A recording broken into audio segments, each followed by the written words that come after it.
Nggak cuma beras dan daging sapi, ada barang dan hal lain yang diekspor dari negara lain ke Indonesia, yang begitu melekat di kita dan jarang kita sadarin.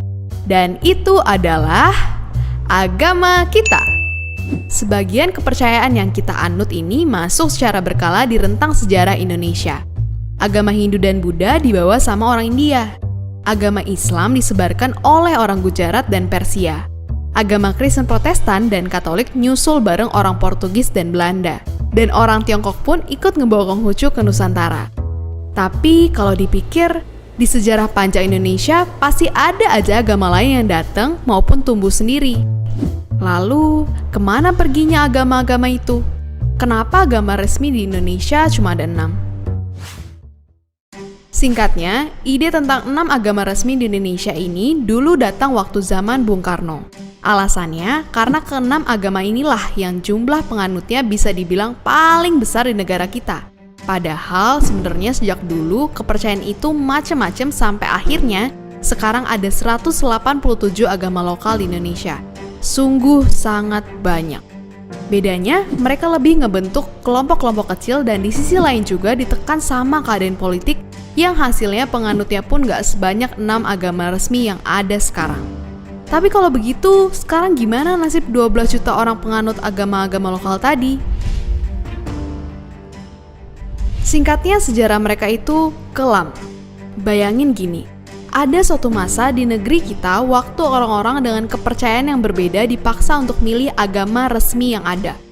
Meski agama mereka nggak ada di pilihan, mau nggak mau mereka harus memilih. Karena kalau enggak, mereka bakal dituduh ateis, bahkan komunis, yang bikin mereka susah dapat kerja dan dikucilkan dari masyarakat.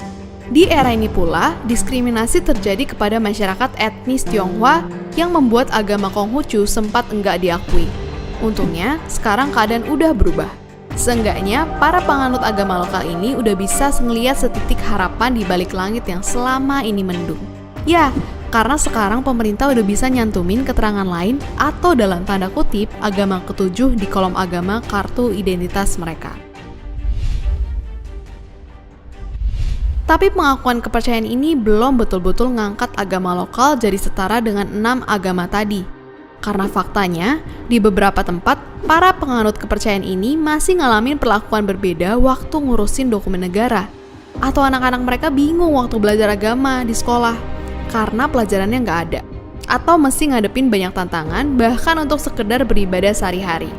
Semua ini masih perlu kita perbaikin karena Undang-Undang Dasar kita ngejamin semua orang untuk milih agama dan kepercayaan yang mereka anut, tanpa dibatasin apa agamanya. Karena itu nggak mustahil kejadian. Banyak negara nggak butuh nyantumin agama di identitas penduduk negaranya. Karena sebenarnya pun Indonesia itu satu dari hanya 8 negara dari 195 negara di dunia yang penduduknya nyantumin agama di KTP. Tapi tentu aja, bagi kita agama jadi identitas yang melekat dan gak bisa dihilangin begitu aja. Dan pencantuman agama di KTP pun gak ngehalangin kita untuk beribadah sesuai dengan keyakinan. Karena pemerintah juga akan dukung itu semua selama tujuannya baik.